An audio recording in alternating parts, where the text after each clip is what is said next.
her network to join. So bear with us for just a moment. We will start. Taminapu, you want to say a few words while we give audiences a few minutes? Yeah, well, I want to say that we are at the end of a historic week in this Yes. country. Wednesday was a historic day, and I think every single person on this call, everybody watching, I know we will all feel the same pride because we truly have moved the needle. And it proves that our voices have been heard. And so today marks the end of the first week of a new administration that has already proven that they care about the people. They care about everybody, all Americans. And so I am very proud that our event is today because it's a significant day. And of course, we are continuing the work. As they say, no rest for the wicked. We continue the work because we realize that our voice has power, and Soma and our next candidate, they're all examples of what the Bangladeshi community can do, and not just now, but in the future. So welcome everybody. Thank you so much for being here. I'm one of your moderators, co-moderating with Radwan Chaudhary today. And we are here to introduce you to a rising star in the Bangladeshi community who is running for office in New York City. Yeah, so please stay tuned. We have another candidate, Moumita Ahmed. She is gonna join. She's actually here. She is already joined. So we're just giving some Assalamualaikum. time. Hello, Moumita. How are you? Good. How are you? Busy campaigning. As the sister just said, no rest for the weary. So it's we're exhausted but feeling really good. Good, good. So here is Moumita. All right. So let's talk about a little bit Moumita. Moumita is also running in the special election of New York City Council to represent District 24. The special general election again is on the February 2nd of 2021. So about Moumita, when she was 8 years old, her family immigrated from Bangladesh to Queens, where she grew up. In 2015, Moumita helped co-founded Millennials for Bernie Sanders to engage younger voters. Ultimately, over 500,000 supporters in the electoral process by contributing to and volunteering for Bernie Sanders' campaign, who was a presidential candidate along with the President Biden. She then went on to help start a new reformers pack, to help elect progressive leaders to the Democratic Party positions, especially in Queens, and to maximize voting power. She formed Bangladeshi Americans for Political Progress, BAPP, establishing a over 400,000 strong voting bloc. Moumita also served as a political director for Queens Council member Costa and helped make ranked choices voting a reality in her stint as a field and education director for Common Cause. With the COVID-19 pandemic, rather than watch the Queens be torn apart by the death and the sickness and the jobless of the and the homeless people in her district, she sprung into an action forming the all women led Queens Mutual Aid Network to provide a critical funding and aid to over 2,000 families. You can learn more about Moumita and also donate to her campaign by going into www.votemoumita.com. So welcome, Moumita, and thank you so much for all the services that you have done and continue to do, and your promises to work hard, not harder in the future. So I'll let you introduce, and then I have a question, and then Tamina Apu, my wonderful moderator, will have some questions to ask. Thank you so much, first of all, for that wonderful introduction. You guys really did your homework, and it was a beautiful introduction. And for putting this together for candidates like myself, it's so nice to have the community support. I just want to thank BAPA and Ridwan Pai, Nahida Appa, and Anika, and all of the people. I'm sorry if I haven't mentioned your name, but I'm really, truly grateful and honored to be here in this moment and share my, share something about my campaign with you. A little bit about me. I'm a political activist from Queens. I've lived in Jamaica for 22 years. I'm 30 years old. I'm the youngest candidate running right now. Our campaign is about fighting for the people who have the least, people like my parents who don't speak very good English and have a hard time navigating the system. Children who have spent their lives having to translate for their parents, to have to take care of their elderly and grandparents and family members, kids who lived in a one-bedroom apartment, grew up in a one-bedroom apartment sharing with other relatives and family members who are working class. I'm talking about the aunties and the uncles that are working at Dunkin' Donuts, 7-Eleven, at a food stand, as a street vendor, the people who are often ignored by our society and often are at the front lines of major crises like climate change and right now with the pandemic. So my priority is those people, because as a working class person myself, I know what it's like to struggle, to watch people struggle. I've watched my parents raised me on a fast food salary. My mom worked as a fast food worker. My dad working at a factory as an essential worker. Me as a millennial having to worry about how to take care of our family and making sure that we have a safe and secure future to look forward to. It is a struggle that many of us in this district face. And so my voice is essential in City Hall. As the only renter running, I represent a swath of immigrant community members who are facing homelessness, who are facing food insecurity. So our campaign is about bringing those voices and making sure that we have a city council that works for us, that the discretionary fund, the thousands of dollars that the city council receives to help put together resources for the community, that it is equally distributed to communities, especially immigrant communities like the Bangladeshi community. And I'm proud and honored to be the only candidate endorsed by a major local union in our district, Communication Workers of America, as well as an endorsement from the Social Workers Union and 15 other good government group organizations that fight for immigrant rights. And also the organization that started the JFK rally, New York Immigration Coalition, who oversee over 200 refugee and immigrant organizations in New York City. I'm very proud to have their endorsement and so many others, and looking forward to being the first South Asian Bangladeshi elected into City Council. Thank you, Moumita. Wonderful introduction and wonderful work that you have done and promised to do. So for many who joined here and also watching us live on our Facebook, BAPA's Facebook page, they are hearing you for the first time. Tell us about a little bit when you grow up in Bangladesh, what part of the Bangladesh your family is from, and what did you grow up? Gee, thank you so much. So আমার বাবা সিলেট থেকে, আমার মা টাঙ্গাইল থেকে বড় হয়েছে. My grandfather was Shohid. He died in the war. I come from a family both Sileti and Bengali because mane Tangal থেকে, so I speak Shuto Bangla. So it's been an interesting experience growing up, right? Having family members who speak Sileti, which is completely different from Bangla. And and I came here when I was 8 years old with my family. My uncle actually immigrated here after the 1970 the war in 1971, and was a pharmacist and brought over his entire family to America. And we have, I went to school here in District 24, and then I went to Bronx High School of Science.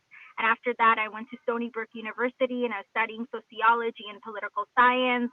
And that's where I really became engaged in political work, especially fighting for justice for the Palestinian people. And also I worked on the protest again for the Ground Zero Mosque. So I was very much involved in fighting against Islamophobia, and that was something that became that I was inspired to do that because when I was 12 years old, my father was arrested. আমার সহজ সরল বাবাকে পুলিশরা practically kidnapped করে নিছে because he couldn't speak English very well and couldn't explain himself in the subway.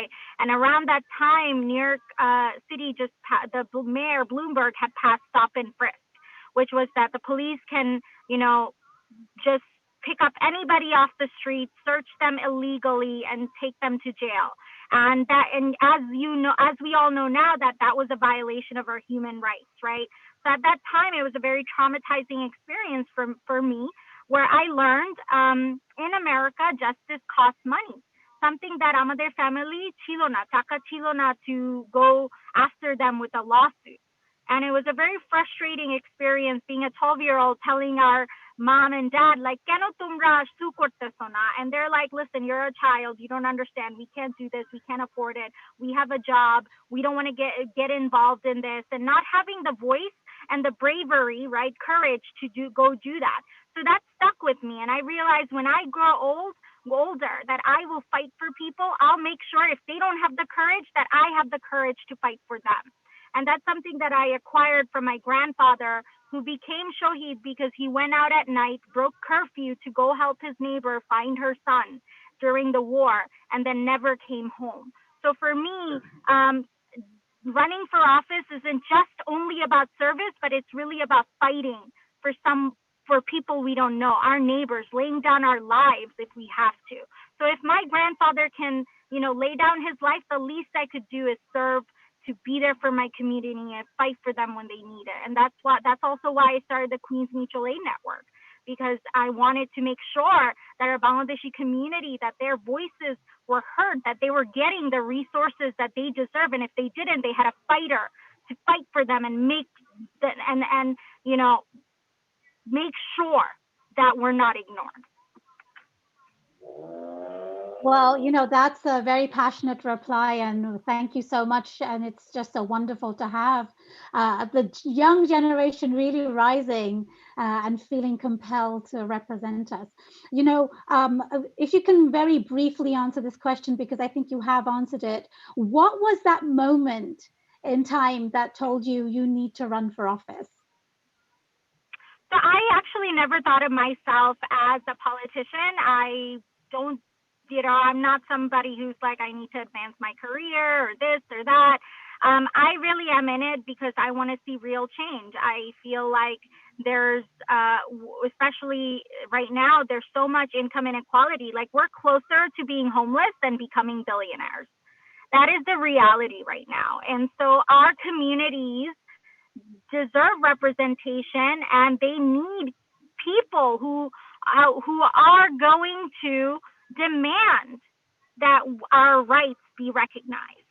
And I was pushed actually by local community leaders, particularly women who are fighting who are experiencing harassment from landlords, particularly a real estate developer in the district that has a history of harassing and exploiting Bangladeshi tenants who can't speak English by sending them to court, by overcharging them if they lose their keys or on their lease, by taking away their heat, by calling ICE immigration officers on them, and threatening them with their legal immigrant status. And so those are the people who were like, Moumita, you've been there for us, because when I ran for district leader, I actually organized a action demanding that our state assembly member refuse to take money from this real estate developer. They said, you really fought for us for a very long time, and so many of us are tenants. Myself being a tenant, I realized that housing, especially during a pandemic, there's a crisis.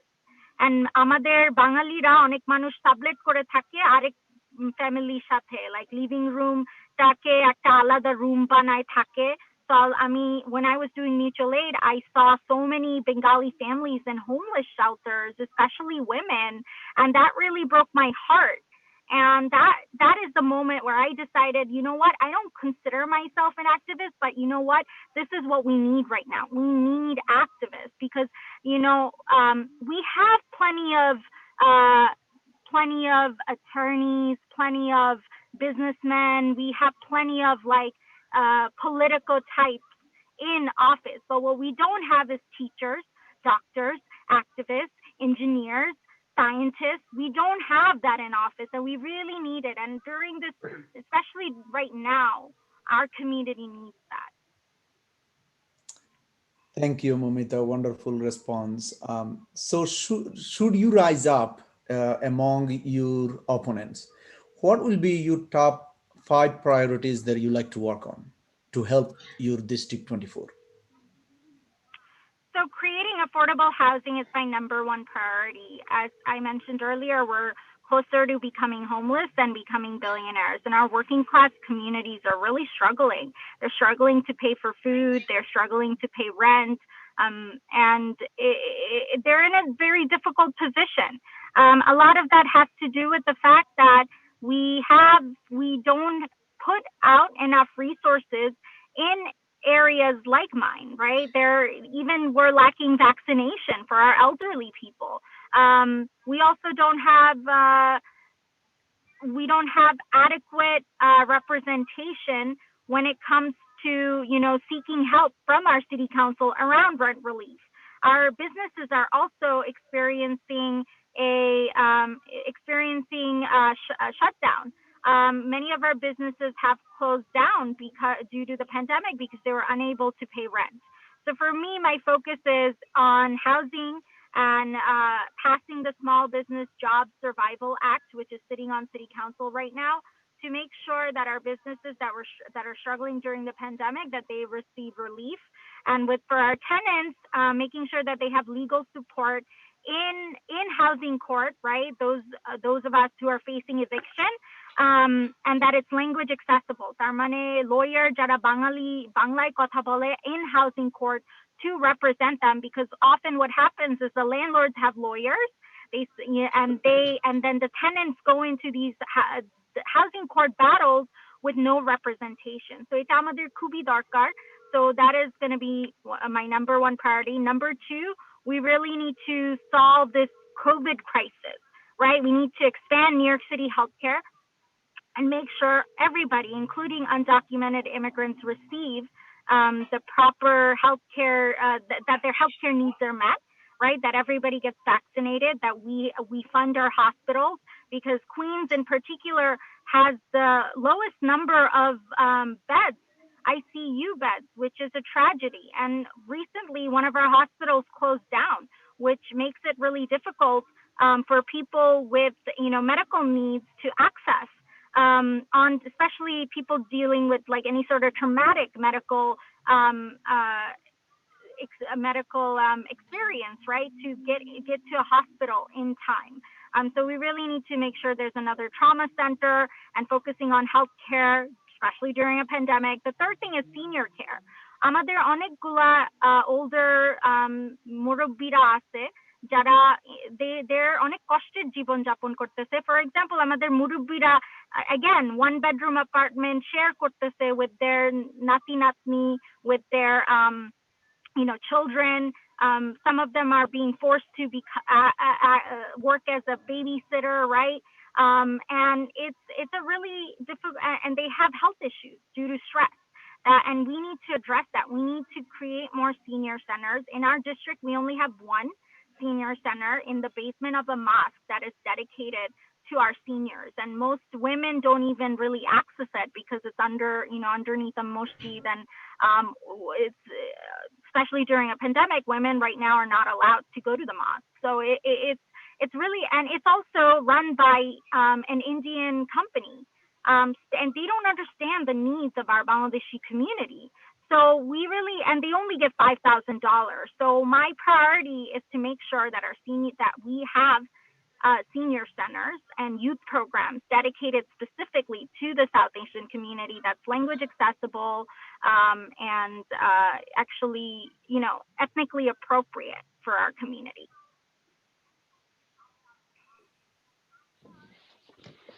Yes, you've given this a lot of thought. So just, wonderful to hear everything that you're saying.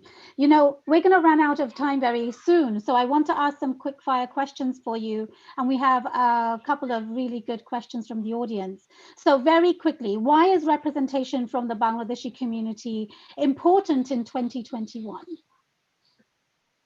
Yeah, there's 500,000 of us, and my district, our district, District 24, has the highest Bangladeshi population in all of New York City. We need representation, as we were one of the groups that had a high rate of deaths, lost so many community leaders due to COVID-19. We need language accessibility, and unlike other South Asian groups, we're more working class. Many of us hold low wage jobs, and so my campaign is all about making sure that our community has good union jobs, that that we fight for their wages, fight for their rights, that fight for gig workers' rights. For example, many of our community members are gig workers. So there's all these specific things that are that pertain to the Bangladeshi community that isn't articulated because there's nobody who can empathize or understand that struggle. And that's why it's so necessary.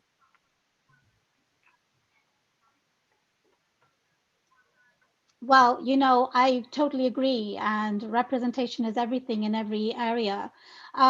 So we have a really great question from the audience. We thank you so much for being here, Samira Sadiq. She's a journalist, and her question is, "Hi, Moumita. We've been following your journey, and it's wonderful to see the work your campaign is doing. I'm a Bangladeshi journalist and report on New York's Bangladeshi community. I'm curious to know what journalists like myself can do to give comprehensive coverage of the community and your campaign. What are some of the things you think we should highlight during our coverage?" Thank you, she says. Thank you so much. That is an incredible question, and I'm really glad this person is a journalist. Thank you. One of the really important things that need to be communicated to our community is that this is the first ever ranked choice voting election in the history of New York City, which means that our community's vote won't be split, right? So one can vote for me and Soma at the same time, for example. And you get to choose whether you want to rank me first if you like what I am about, and then you can rank me number 1, and you can rank her number 2, or another Bangladeshi number 3. There's, I believe, 4 of us running. And that way one of us at least has a shot. But if nobody ranks other Bangladeshis in the race, then we are not going to have a chance at all. So it's really, really important that the media does everything to let folks know that, hey, you don't have to like a candidate in order to rank them. Like you can have a candidate that maybe you don't like as much, and you could just rank them number 4. But if you like a candidate maybe a little bit, then you can maybe rank them 3. If you like a candidate a lot, but you have a personal relationship with the first candidate, another candidate, then rank them number 2. But make sure you rank every single Bangladeshi that's running for city council. Really, really great advice on that. And that's such a great question. And there was a second question from Samira as well. And again, we're running out of time, so if you can be very brief. She says, you discussed your father's arrest due to the language barrier. What kind of focus does your campaign have on criminal justice issues? So I take criminal justice very seriously. I was one of the people that was arrested during the George Floyd protest for breaking curfew. And, for me, Black Lives Matter. And we owe to the Black community because of civil rights, Bangladeshis were able to come to this country. So I think we have to fight for safety, where we are not locking up our neighbors in jail in order to protect ourselves, but rather we are shifting budgets the budget that's spent on militarizing and surveilling Muslims and our community, and instead putting that into our housing, fixing our schools, our buildings, giving more funding to our hospitals for ICU beds, PPEs, and other things, and creating more like youth employment programs, maybe hiring more social workers and mental health experts to respond to 911 calls, and bringing serious reform, and investing in community policing, where you have, police members who actually speak the language of the people living in that district, right? If a Bangladeshi police officer had stopped my dad, maybe that interaction would have been different. Thank you. Thank you so much, Moumita. We are almost to the finish line. Very last question. So before that, I want to again acknowledge all the media partners, especially Kaushik Bhai, Shaukat Bhai, and FM 786, who's been wonderful help to BAFA and its mission. Here, Kaushik Bhai, how are you? Thank you so much. Shaukat Bhai, thank you so much. And all other media personalities, thank you so much. So last question for you, Moumita. What you like the audiences to take away from this meet and greet? What do you want them to know, and how they should help you? So working class candidates like me, we're going up against very powerful interests. I mean, just last week, Wall Street billionaire Ross something, who's a real estate developer, spent almost $50,000 sending a negative mailer because I supported Senator Bernie Sanders, and said that we need to shift the budget away from the police, right? And he sent out a mailer to so many people attacking me for holding a little Bernie doll, and it was a very sexist ad attack. And that's because I'm actually winning. I have the backing of unions, and not just Bangladeshis, but Hispanic American Voter Association, Working Families Party, a New York Immigration Coalition, and so many other people. And so what I want our community to take away is that this is the moment to double down and be like, if they come for one of us, we need to fight back. We need to work together, because working class candidates like me are a big threat to the powers that be, the special interests, the establishment, who have millions and millions of dollars to spend on negative mailers and things like that. So if you see something like that, always do your research and donate to working class candidates like me, who are, who oftentimes don't have the resources or the money or the support. I am lucky because I've been an activist and I worked with a movement like Senator Bernie Sanders, but not every single person has the same resource. But what I want to do is create a democratic system where anyone can run and anyone can succeed, regardless of whether or not they have those connections. And that's what we need to strive for. So I encourage the Bangladeshi community to become more involved and more savvy about elections and the rules, and how to work for our candidates and help us. Thank you. So we are almost to the finish line. One quick note. My wonderful, beautiful, talented co-moderator, Tamina Apu, she has a book that is a bestseller in Amazon, Illegal Heroes in Trump Era. If you haven't bought it, you should and read it. It is a wonderful, wonderful book, amazing work. She portrays so many of those heroes who worked tirelessly in the last 4 years, the moment in 2016, that the darkest time of our history. So again, thank you, Tamina. It's been an honor to be with you as a co-moderator. Kausar Bhai, take it away. Thank you, Ridwan, and thank you to all the audience, and such a beautiful words we heard from Moumita. Moumita Ahmed, wish you all the best on your election. And on behalf of everybody, I would also say that audience that you are there, please help Shoma and Moumita however you want. We share their website. Go look about them and also donate, because elections, we need to understand money plays a very important role. So that being said, I would also say I'm doing my part also. we all audience, even share with your friends and families, even $20, $25, $50, $100, it matters because, you know, they need the money to run the election, okay? Another thing from BAPA's perspective, you know, BAPA is a platform where it's opening up a channel for all the young Bangladeshis to run for offices. And on this one, we brought the platform to introduce Shoma and Moumita here. Our best wishes to both of them, being honest, okay? We understand that. I mean, we are not we wish all of them the best, but what we can do is we brought them up and now you decide what you want to do, correct? And in that being said, I want to thank to Shoma and Moumita being able to make a time for us and being here with BAPA on such a critical time where they have only 10, if I'm not wrong, only 10 more days, 7 more days for their election. So yeah. Thank you so much. And thanks to our audience. Thank you very much. Without you, we cannot do this. So be with us, stay with BAPA, and we have other plans in the future. Keep looking for our website, Facebook, and on the audience again here, please take a moment and join our email group so you know more about our organization.